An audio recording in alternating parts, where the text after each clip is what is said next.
I'm not here to convince you that a genocide is happening. We know that a genocide is happening. That's why we're here. And shame on Canadian imperialism and its complicitness in the genocide that Israel is committing. I'm here with one message, to call upon everyone to organize with anti-capitalist groups, with organizations and parties. The Palestinian genocide is clearly supported and pursued for profit by the capitalist ruling class. And the reason that they keep getting away with it is because they are organized in the government. The majority of capitalist governments around the world support Israel and refuse to condemn Zionism as a colonial, genocidal ideology. The capitalists organize within the government, and us, the workers, are left with nothing. Has anyone thought about the nature of our protests and rallies, about how anti-capitalist they really are? Mass movements are fundamentally against profit, against private property, against social hierarchy, and against class society. And mass movements like these are a symbol of resistance, and we should keep the momentum going as long as we can.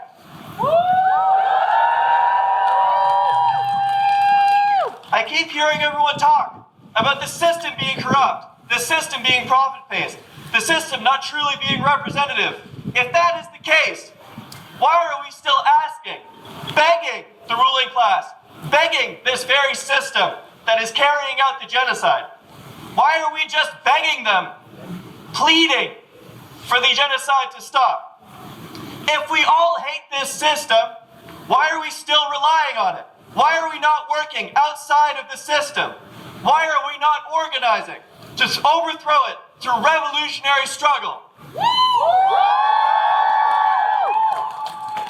Why are we not striking in our workplaces? Why are we only limiting our actions to consumer boycotts? Why are we begging massive banks to divest? Why don't we push for mass uprising here in Canada? Why don't we nationalize the banks, put them under democratic workers' control, and divest them ourselves? Why are we not building a revolutionary movement to get rid of this exploitative government? Not a single thing is produced without the worker. The tanks, the missiles, the bombs, the weapons, the bullets, artificial intelligence, surveillance software, all of it. Not a single one of those things can be produced without the workers turning the wheel of production. Why are we not unionizing and striking in our workplaces to stop the production of these weapons?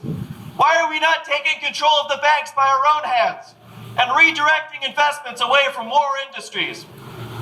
Why are we asking and appealing and begging the ruling class to divest instead of taking it into our own hands and divesting ourselves?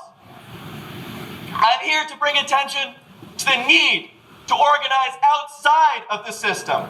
We need to create organizations that represent our politics, the politics of the average person, the politics of the working class, not the politics of the ruling class as the present government does.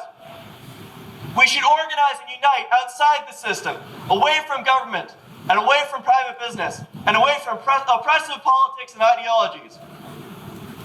And these organizations should structure themselves around a political program that details a plan on how to take the system into our own hands and redirect it towards our own needs. A political program that outlines the root cause of oppression, the form of organization, and the method to achieve liberation.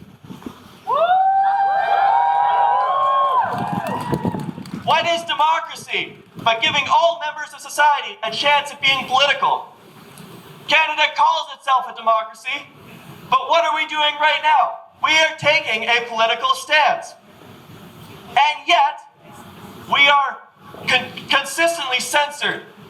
Our position is neglected. And worse than that, we are called supporters of terrorism.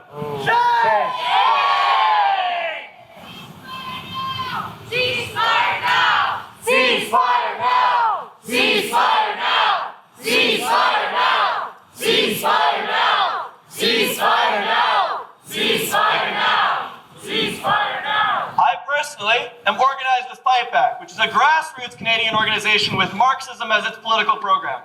We base ourselves in the working class and refuse to accept any financial, political, or social help from governments and private businesses. We base ourselves solely on the working class, and we are held only accountable by them. If you are interested, then join us. But if you don't agree with Fightback's politics, that's fine. It's completely acceptable to have differing views. But the point here is to get organized. Find a group to organize in which aligns with your beliefs, or create a new one. Let's take our livelihoods into our own hands. Let's take back control of our country to help the Palestinians, to end oppression, and to build a new and better society. Our strength is in our numbers and our common identity, being members of the working class and the oppressed of the whole world. So I want to say this one more time. Get organized. Stand up. Chin held high. Raise your voice. Organize and fight. We are all class fighters in the struggle against imperialism. And it is our job to take this beyond the protest and into the workplace and into the organizations, into the government. We need to fight against this capitalist organization and establish genuine workers' democracy, which could invest in things that are actually productive and not genocidal.